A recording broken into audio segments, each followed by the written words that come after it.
Bienvenidas y bienvenidos al podcast Consulta Psicológica, un espacio de salud mental y bienestar integral.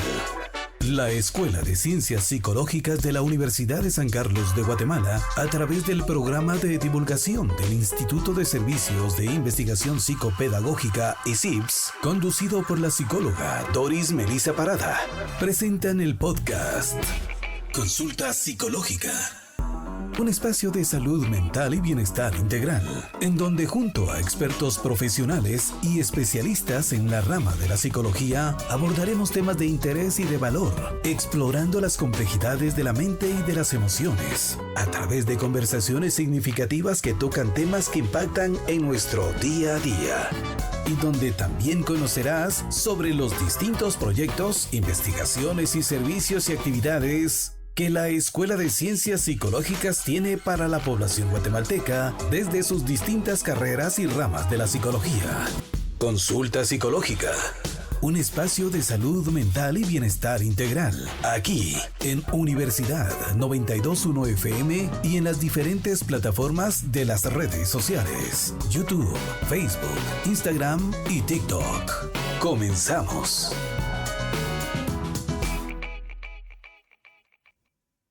Hola, bienvenidas y bienvenidos al podcast Consulta Psicológica. Hoy tenemos un tema muy interesante que vamos a abordar y este es inclusión en la educación superior. Y para eso pues tenemos al experto en este tema. Él es licenciado en psicología, tiene un posgrado en psicología social y violencia política por la Universidad de San Carlos de Guatemala y la Universidad Rafael Andívar. Es magíster iberoamericano en integración para personas con discapacidad de la Universidad de Salamanca, España. Es profesor titular de la Escuela de Ciencias Psicológicas, actualmente es director del Departamento de Posgrado. También es docente de pregrado. Ha realizado diversas publicaciones en Colombia, Argentina y Costa Rica. Es por eso que quiero darle la más cordial bienvenida al maestro Ronald Solís. Bienvenido, maestro, es un gusto tenerlo acá. A ti, Doris, muchas gracias por la invitación. Gracias, maestro. Pues para empezar a hablar un poquito de lo que nos acontece, quisiera preguntarle, maestro, que bajo su coordinación tenemos el área de posgrado, ¿cierto? ¿Qué trabajamos ahí? Bueno, los posgrados danse en las universidades, particularmente con el objetivo de especializar y profundizar conocimientos, pero también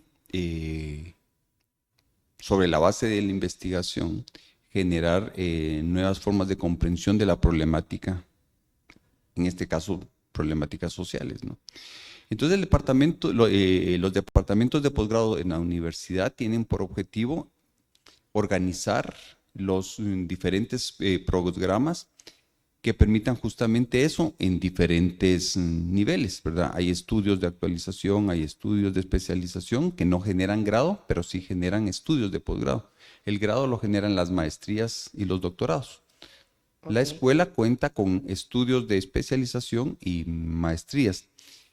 Ya la escuela sirvió años atrás un programa de doctorado que actualmente no está vigente y que se está pensando en la reestructuración de una nueva propuesta.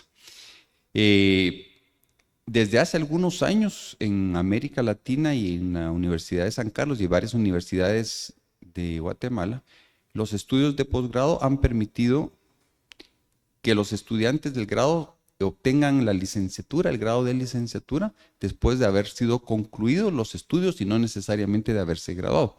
Ese es el caso de la Escuela de Psicología. En algunas universidades sí dan la doble titulación al momento de finalizar los estudios de posgrado, como la licenciatura y la maestría. En el caso nuestro se cierran 2 años de estudios de posgrado y con eso pueden graduarse los estudiantes. Sin embargo, eso no desnaturaliza la razón propia de los departamentos de posgrado, que es fundamentalmente profundizar en áreas de conocimiento de cada una unidad académica. En el caso nuestro, tenemos maestrías en gestión humana y organizacional, maestría en psicología forense, maestría en análisis social de la discapacidad, análisis psicosocial de las violencias, maestría clínica, maestría en prevención y atención integral de conductas adictivas y se está trabajando la maestría en psicología educativa. Son varias, ¿no? Y esto es para también invitar a la población estudiantil en este caso, que puedan tomar en cuenta también este tipo de cursos, ¿no? O sea, el posgrado como tal. Para ya adentrarnos al tema que es inclusión, la discapacidad y la educación superior como tal, hablar de inclusión es importante, ya que tenemos derechos, ¿verdad? De poder tener este espacio para estudiar, y más cuando hablamos de educación superior. Y cuando hablamos de inclusión, nos vamos a enfocar en el área de discapacidad, ¿cierto? Y para esto, ¿por qué es importante hablar de inclusión, maestro? Porque somos un país donde hay inequidades profundas. Mujer, pueblos indígenas, discapacidad, por mencionar algunas de las tantas que hay en el país. Entonces, cuando uno revisa las estadísticas de cuántos guatemaltecos y guatemaltecas pueden entrar a la enseñanza superior en Guatemala, y uno se da cuenta que todavía estamos muy lejos de poder pensar que se ha formado a un contingente humano que pueda incidir de manera significativa en la sociedad.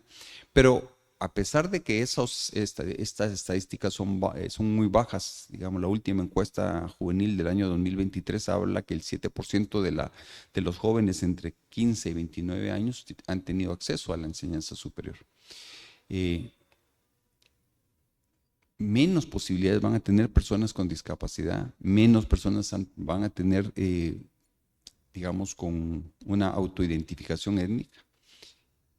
Y mujeres no necesariamente. Las mujeres han mantenido un equilibrio. Bueno, no es que hayan mantenido, en los últimos años han compensado esas inequidades que había en relación con los hombres.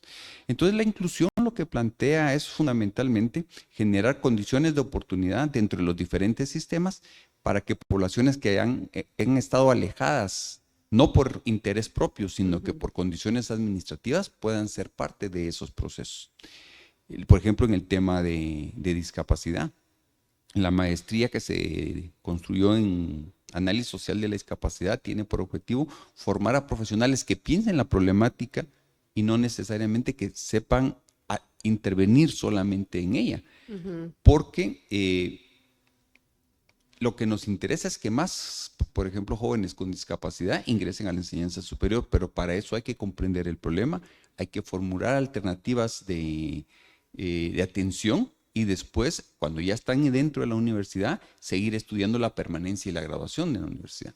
Entonces, cuando uno habla en temas de inclusión, exclusión, debe de considerar aquellas poblaciones que han sido marginadas, fundamentalmente por prejuicios, fundamentalmente por condiciones de funcionalidad y de, entre otras cosas, también por visiones racistas y homofóbicas también.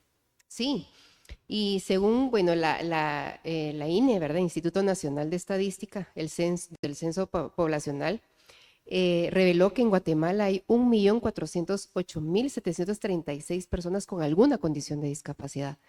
Y para contextualizar a la audiencia que nos escucha y nos ve, en las diferentes plataformas, expliquémosle a las personas qué es discapacidad.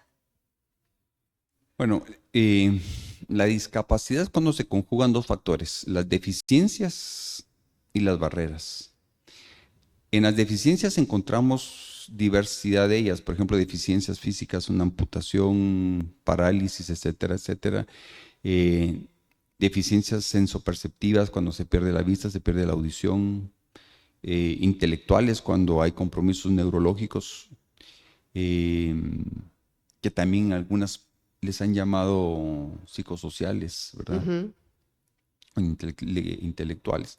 Entonces, esas son las deficiencias, es lo que se porta sobre el cuerpo. Pero cuando esta persona que porta alguna deficiencia intenta incluirse en los diferentes sistemas educativos, sanitarios, comunitarios, etcétera, etcétera, encuentra barreras para poder participar.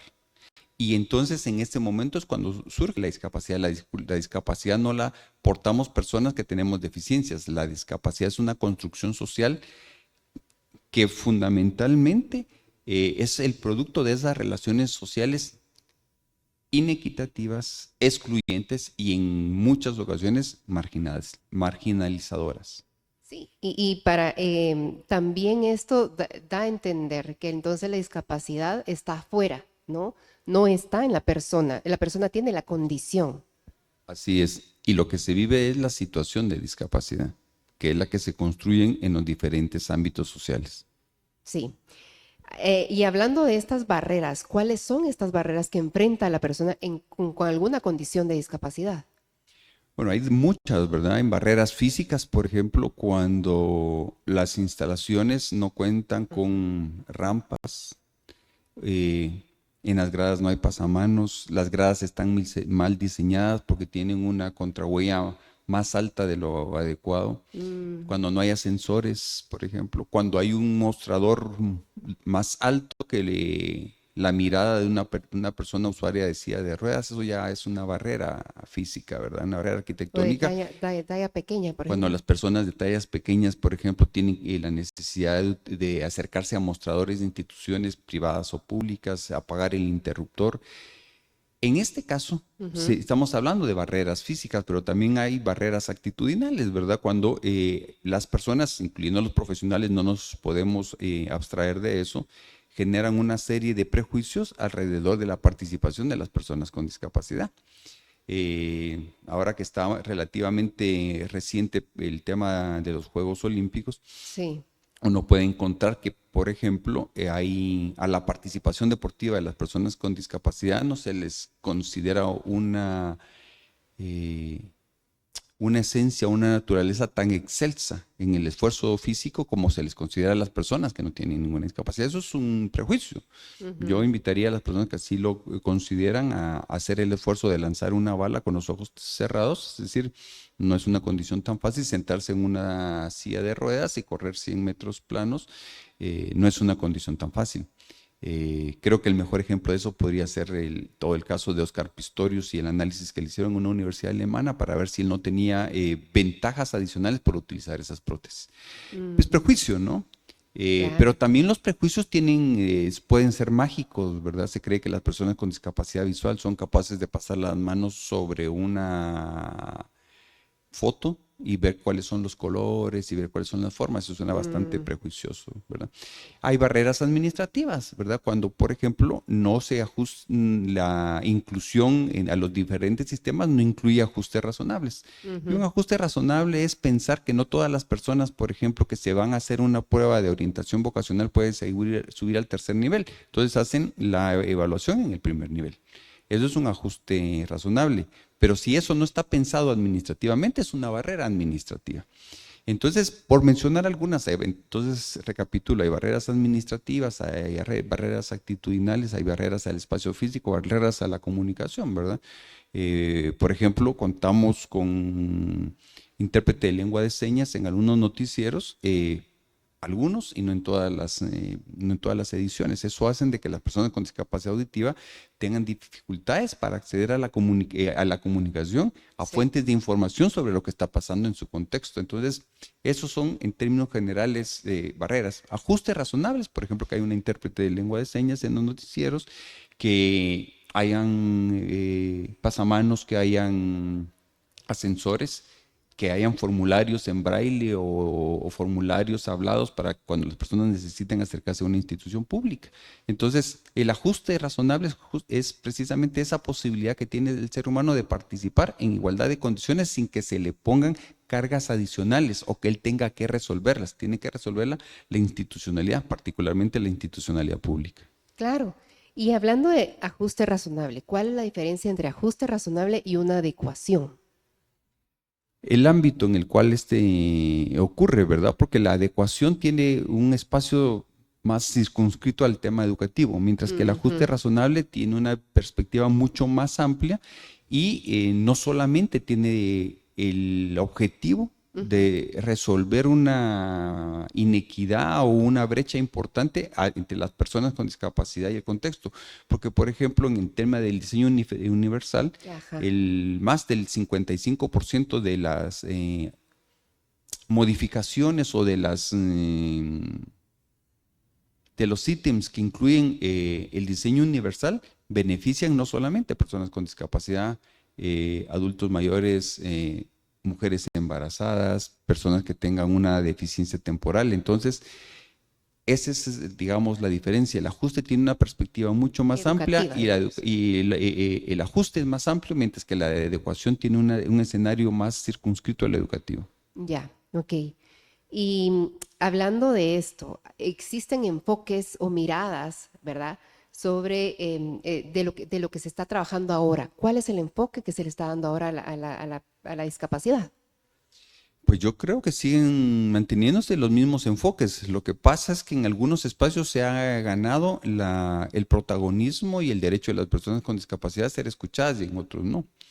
Entonces, cuando yo organizo una reunión para hablar sobre un problema de las personas con discapacidad, pero yo dicto la agenda, eso tiene indudablemente un enfoque de subvención, es decir, yo estoy decidiendo por las personas, yo tutelo, porque porque soy profesional, porque soy funcionario público, considero que eso es lo que las personas necesitan y no conozco la realidad de las personas. Esos son enfoques tradicionales, enfoques igual no dejan de ser médicos rehabilitadores porque es la perspectiva, ¿verdad? Es decir, la persona con discapacidad no es sujeto de derecho, o alguien tiene que decidir por ellos. Recordémonos, por ejemplo, las miradas, sobre todo de profesionales vinculadas al área de la salud y al área de la rehabilitación, que son los que deciden que cuando hacen una evaluación de un niño, le cuentan a la mamá, al papá, cuál es el diagnóstico y de una vez le hacen el pronóstico. Este niño solo va a poder hacer tal cosa. Eso es como tener una bola de cristal y predecir el futuro de alguien. Sí. Esa es una manera de verlo, pero la otra manera de verlo es escuchar a las personas, pero darles el protagonismo y la decisión sobre lo que se tiene, de lo que corresponde, incluso institucionalmente.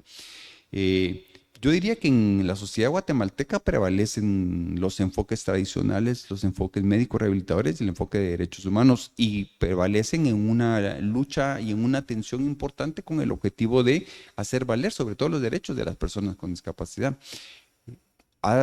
Yo me atrevería a decir que ni las instituciones públicas ni las privadas hacen una concesión de buena voluntad alrededor del tema de los derechos de casi nadie, mucho menos las personas con discapacidad. Esa exigencia de los actores que se han ido logrando algunas cosas. De lo contrario, creo que seguiríamos todavía en visiones poco favorables y visiones poco respetuosas de los derechos de las personas con discapacidad. Sí, y una ideal podría ser, y que se trabaje y se accione, sería desde la mirada social, o más allá de la social. Claro, pero para eso hay que cambiar y en esa lucha se está desde hace muchos años las organizaciones de personas con discapacidad, sus diferentes coaliciones u organizaciones, movimientos y plataformas, porque el objetivo es justamente plantearle a la sociedad que no tienen por qué decidir por nosotros. Esas miradas caritativas deben de cambiar porque no son auspiciadoras ni para ellos y mucho menos para nosotros. Y en ese esfuerzo se han realizado una serie de acciones desde lo político para reclamar una legislación nueva, desde lo institucional, como por ejemplo en la universidad, la construcción de la política de inclusión a la población con discapacidad del año 2013, hasta en las aulas, ¿verdad? Cuando los estudiantes, hombres, mujeres, en este caso universitarios, solicitan que el profesor haga ajustes desde la perspectiva educativa, adecuaciones curriculares que le permitan, por ejemplo, tener acceso a los documentos que deja, tener acceso a procedimientos de evaluación accesibles, claro, que no sean los bizantinos del examen oral, que ahora hay mucha tecnología que permite resolver esos problemas. Entonces, la idea es que eso atraviese toda una serie de prácticas culturales, institucionales, que le permitan a la persona ser más autónoma y decidir por ellos mismos. Yo creo que ese es el horizonte al cual debiéramos de propender. Totalmente. Y hablando de políticas públicas, en la universidad existe una. ¿Qué avances han tenido después de tener esta política pública? ¿Qué esfuerzos se han hecho? Bueno, se ha logrado, yo diría, que inicialmente posicionar el tema. Segundo, algunos ajustes, particularmente en el tema de accesibilidad al espacio físico en el campus central. Y se ha puesto sobre la mesa la discusión de lo metodológico. ¿Qué hacemos los profesores, sobre todo para enfrentar la discapacidad auditiva y visual, con el objetivo de que los estudiantes permanezcan en las aulas, aprendan y sean promovidos. Yo creo que en eso se ha avanzado. Ahora, en términos de indicadores, yo creo que ahí es la debilidad más fuerte, particularmente después del proceso electoral recién pasado.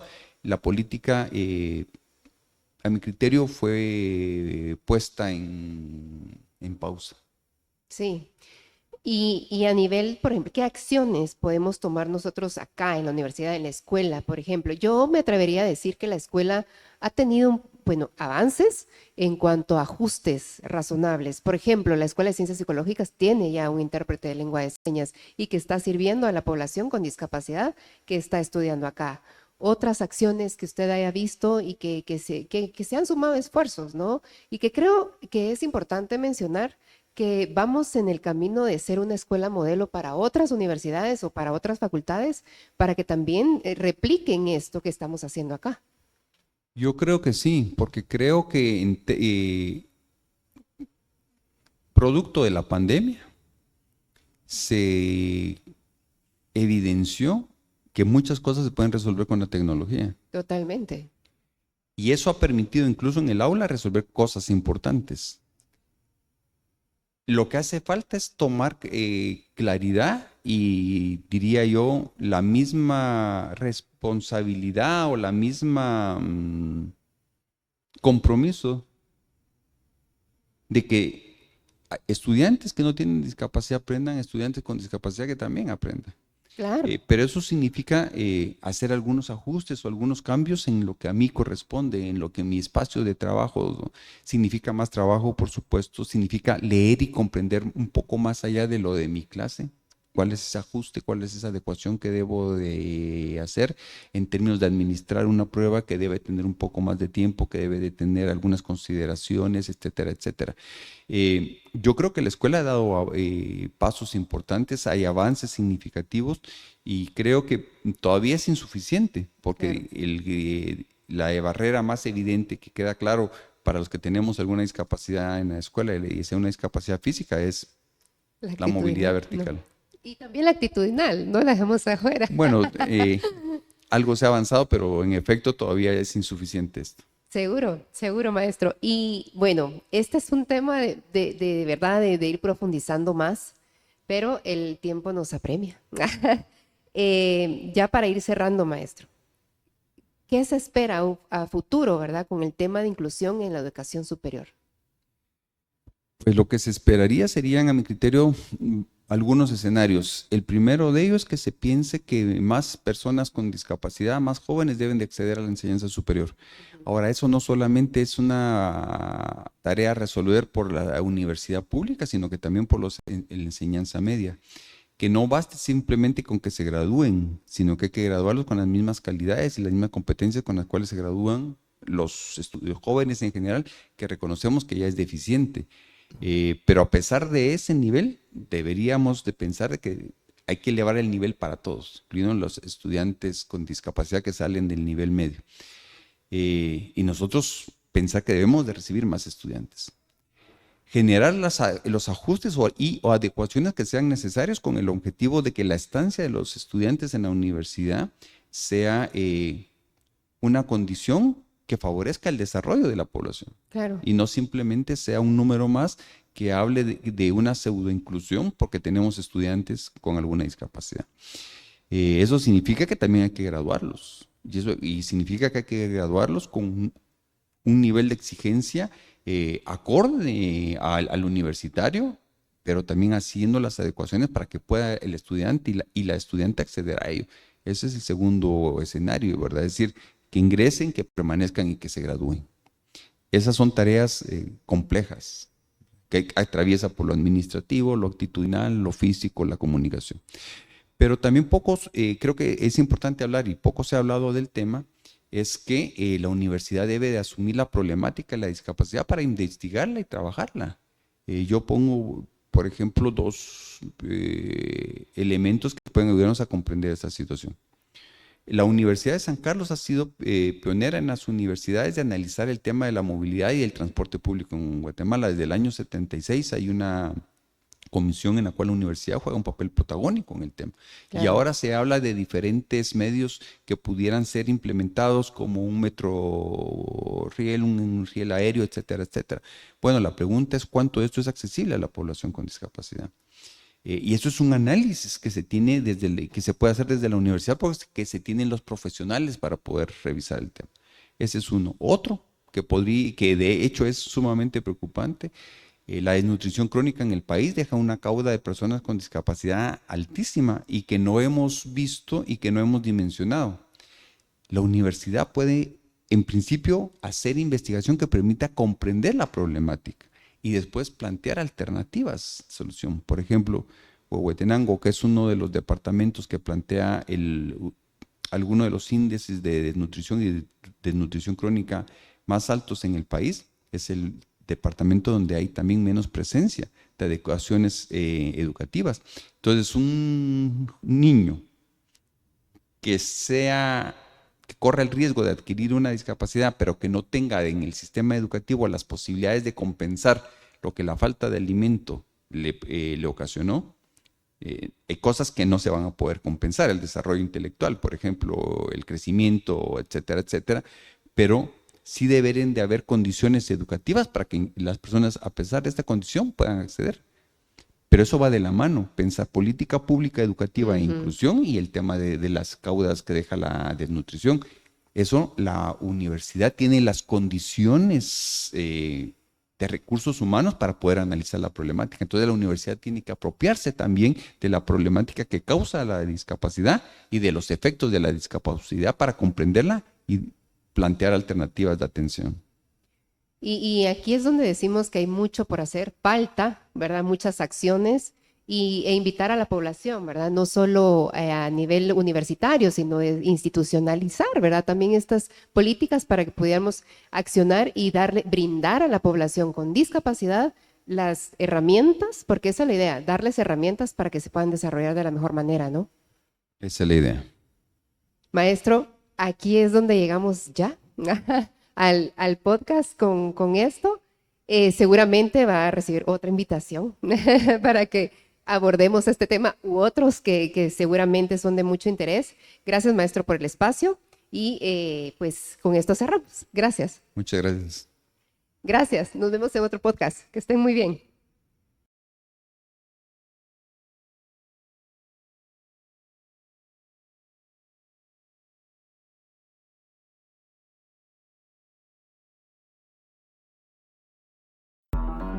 Así llegamos al final de otro episodio de Consulta Psicológica, un espacio de salud mental y bienestar integral. Y recuerden que la salud mental es un viaje continuo. En Consulta Psicológica le daremos información valiosa con herramientas prácticas que puedan ayudarle a alcanzar un estado de bienestar integral. Nos encontraremos en una próxima Consulta Psicológica con la maestra Doris Melissa Parada. Un programa de la Escuela de Ciencias Psicológicas de la Universidad de San Carlos de Guatemala a través del programa de divulgación del Instituto de Servicios de Investigación Psicopedagógica ICIPS por Universidad 92.1 FM conectados con la realidad. Búscanos en las diferentes plataformas de redes sociales, YouTube, Facebook, Instagram y TikTok como PsicoUSAC. Hasta pronto.